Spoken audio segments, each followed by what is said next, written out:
कानपुर, नागपुर, उदयपुर, जयपुर, जोधपुर, जबलपुर, रामपुर, यह सारे हमारे देश के बड़े शहरों के नाम हैं। जिसमें एक चीज़ सबसे कॉमन है, वह है शब्द पुर। यही नहीं, अभी और शहरों के नाम हैं जिसमें इसी तरह के सेम चीज़ कॉमन है। जैसे हमारे इलाहाबाद, गाज़ियाबाद, अहमदाबाद, फर्रुखाबाद, मुरादाबाद और फिरोजाबाद है। इन सभी शहरों के नामों में एक चीज़ जो है, एक शब्द जो है वह कॉमन मिलता है, वो है बाढ़। इसी तरह के शब्द वाले शहर आपको देखने सुनने को मिल जाएगा। लेकिन क्या आपको पता है इस शब्द का प्रचलन कब से है? तो साथियों, आज जो है हम लोग इसी तरह के शब्दों पर बात विचार करेंगे। तो साथियों, मेरा नाम सिकंदर साहनी, मैं अपने यूट्यूब चैनल उत्तर प्रदेश सावधान मित्र यूट्यूब चैनल में आप सभी साथियों का स्वागत करता हूँ। तो साथियों, हम लोग सबसे पहले पूर्व और बाद वाले शब्दों में से सबसे पहले हम लोग पूर्व वाले शब्दों पर ध्यान देंगे। ये जो पूर्व शब्द है, यह संस्कृत का शब्द है और इसका अर्थ है किला, और इसका उल्लेख हमारे ग्रंथों में भी मिलता है। ग्रंथों में इस तरह के शब्द उस जगह के लिए इस्तेमाल किया जाता था जहाँ कोई शहर थे या फिर कोई किला। पूर्व शब्द जो कितना साल पुराना है, इस पर भी ध्यान दिया जाए। अगर हम लोगों के ग्रंथों की बात किया जाए तो यह करीब 3500 साल पुराना है। तो साथियों, आप जान सकते हैं, खुद अंदाज लगा सकते हैं कि जो है ये पूर्व शब्द कितना साल पुराना है और प्रचलित में भी है। इसी तरह से नए शहर बढ़ते गए और नए नए नाम निकलते गए। तो साथियों, ये जो पूर्व शब्द है ये हमारे प्राचीन काल में भी मिलता जुलता है। और महाभारत काल में जो एक शहर था हस्तिनापुर। अगर हम भारत के इतिहास को देखते हैं, जब किसी भी राजा को एक नया शहर बसाना होता था तो वह अपने नामों से मिलते जुलते शब्द का इस्तेमाल कर उस शहर का नाम को रखते थे। जैसे राजस्थान के जयपुर को राजा जय सिंह ने बसाया था, तो इस शहर का नाम जयपुर पड़ा।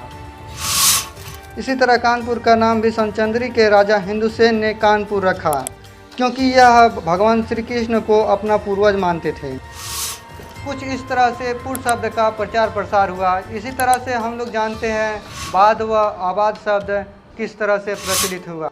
जैसे इलाहाबाद, मुरादाबाद, फर्रुखाबाद है, इन सब शहरों के नाम के आगे बाद शब्द जुड़ा हुआ ऐसे कई शहरों के नामों में दिख जाएगा। तो साथियों, ये जो शब्द है यह फारसियन शब्द है। जिस शब्द का मतलब होता है पानी। साथियों, ये पानी की उपस्थिति में जहाँ फसलों को उगाया जा सके और वहाँ पर जीविकापार्जन करना बहुत ही आसान हो। जैसे उदाहरण के तौर पर मुरादाबाद शहर रामगंगा नदी के किनारे पड़ता है, इसलिए इसके नाम के आगे बाद शब्द लिखा हुआ मिल जाएगा। इसी तरह गंगा नदी के किनारे बसा हुआ इलाहाबाद, इसके नाम के आगे भी बाद शब्द जुड़ा हुआ दिख जाएगा। हालांकि इतिहासकारों का यह भी कहना है कि मुगल काल में बादशाहों ने अपने नाम के साथ शहरों का नाम रखना शुरू कर दिया और शहरों के नाम के आगे बाद शब्द लगाना शुरू कर दिया। इससे क्या होता था कि वहाँ पर एक नई पहचान भी हो जाती थी और जो है मुगल छाप वहाँ पर छूट जाते थे। एक एग्जाम्पल अगर और देखा जाए तो अपने उत्तर प्रदेश में एक शहर है जिसका नाम है फिरोजाबाद। इस शहर का नाम फिरोज शाह के नाम पर रखा गया था। साथियों, ये तो रहा बाद वाले शब्द का फैक्ट। अब हम लोग जानने वाले हैं गंज शब्द का फैक्ट। साथियों, हम लोगों ने अपने गांव व कस्बे मोहल्ले में गंज शब्द का इस्तेमाल ज़रूर सुना होगा।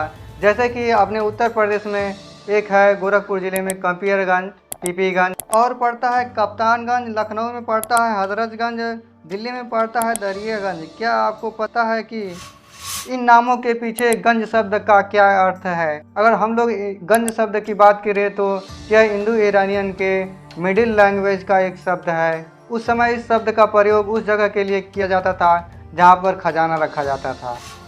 उसके बाद समय बीतता गया, गंज शब्द का प्रयोग और भी स्थानों के लिए किया जाने लगा। यह गंज शब्द संस्कृत शब्द में भी मिलता है। माना जाता है कि यह गंज शब्द जो है संस्कृत के गज शब्द से निकला है।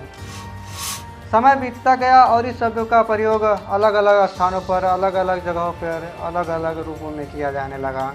साथ ही ये जो गंज शब्द है यह बाज़ारों और मंडियों के लिए इस्तेमाल किया जाने लगा, जहाँ पर बहुत ज़्यादा भीड़ होती थी, जहाँ पर ज़्यादा शोरगुल हुआ करता था। इसी की तरह एक एग्जांपल और देख लेते हैं। दिल्ली की यमुना नदी यानी यमुना दरिया के किनारे एक बाज़ार लगता था जिसका नाम अब दरियागंज रखा जाने लगा। साथियों, इसी तरह समय बीतता गया और गंज शब्द का जो है प्रचलन बढ़ता गया। तो साथियों ये रहा जो गंज, बाद और पूर्व शब्द का जो फैक्ट है। आपको कैसा लगा कमेंट बॉक्स में ज़रूर बताइएगा, और वीडियो आपको अच्छा लगा हो तो एक लाइक ज़रूर करके जाइएगा। चलिए मिलते हैं अगले वीडियो में, तब तक के लिए जय हिंद, जय भारत।